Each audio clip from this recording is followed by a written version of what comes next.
Let's talk about the Labor Party review. We know all of its major findings. Jay Weatherall was one of the two men who put it all together. And as Kieran Gilbert reported this morning, apparently it was all too tough on Bill, so they had to go back and rewrite it. Here's what Jay Weatherall had to say. Bill's leadership made a contribution to the loss. Not the only contribution, but part of the story.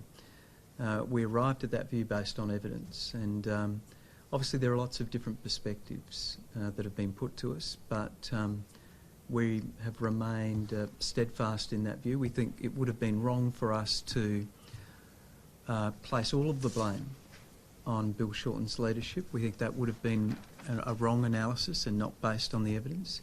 We think it would also have been wrong to say he played no role. James, what did they get right and wrong about why they didn't win the election? They're right.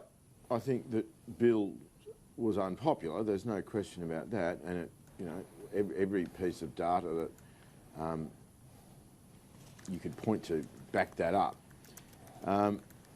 What they really shied away from, I think, there's stuff in there about the culture of the team post Rudd Gillard Rudd, i.e. they had had a time of backstabbing, disunity, general interpersonal problems. For 5 years, Shorten held the show together, but it was essentially done at the cost of he had to buy the left's compliance on a lot of stuff that in the end did for him. The irony of Shorten going down as the woke joke is that he ain't like that at all. He never was prepared to have a fight with the party, except really on two issues: one on Israel, and one on obviously on asylum seekers. And even then, at the last minute, in December last year, he basically cracked on that and gave the left what they wanted. And that's really that there's a large chunk of what went wrong is that, in my opinion, that's what did for him. Yeah, Nicholas, I think he's coming back, by the way. Yes, so do I. Nicholas, what are you to read into this concept of, I'll be around for 20 years? It's one hell of a statement about saying, look, it mightn't be this time, mightn't be next time, but I'll be around, 20 years from now. That's a few opportunities to have a crack. What did you see inside the machine that Labor needs to be genuinely honest about, where it was too smug for its own good? Well, look, can I start by making the observation that whenever a political party wins an election, it's as if everything they did was brilliant and the campaign was, a stroke of genius from beginning to end. For a party that loses, it's as if everything they did was wrong and disastrous. They are both extreme views, and the truth always lies somewhere in the centre. So, we shouldn't... I'll come to some of Labor's mistakes in a moment, but we shouldn't forget that Labor actually won the national election in Victoria, in New South Wales and South Australia. It lost very, very badly in Queensland and very badly in Western Australia. But, it wasn't like Labor did terribly everywhere. It did quite well in our most populous states.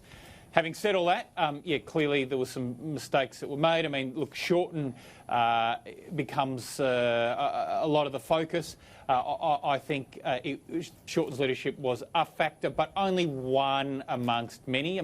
I guess I've been following politics long enough to remember when they talked about John Howard and the Bulletin said, Mr 18%, why does he bother? He went on to become Prime Minister for 11 years. Tony Abbott was not popular when he became Prime Minister of Australia. So this analysis that puts it all on Bill Shorten, I think, is completely misguided and doesn't understand the complexity of elections.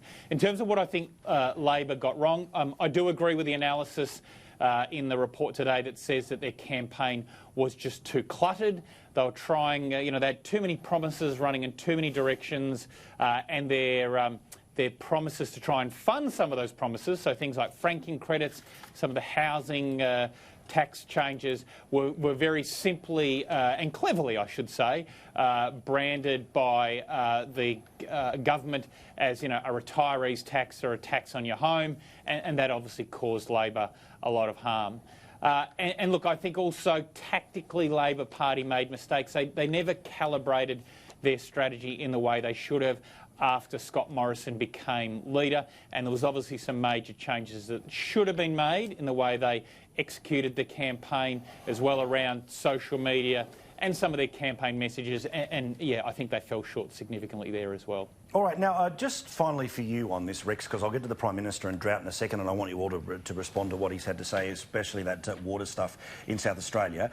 Rex, with Centre Alliance, you lost Skye Kokoschky-Moore as a potential senator returning into the Parliament, but Rebecca Sharkey has absolutely locked in Mayo, so much so now that Georgina Downer is coming nowhere near it again.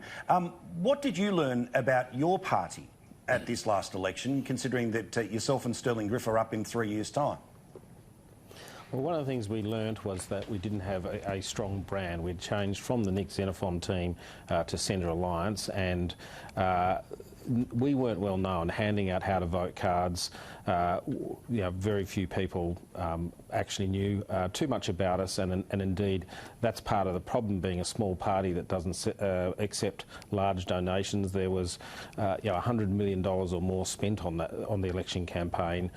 We had a minuscule amount of money. One of the things we're doing is indeed raising our profile, getting out there a lot more, and working harder.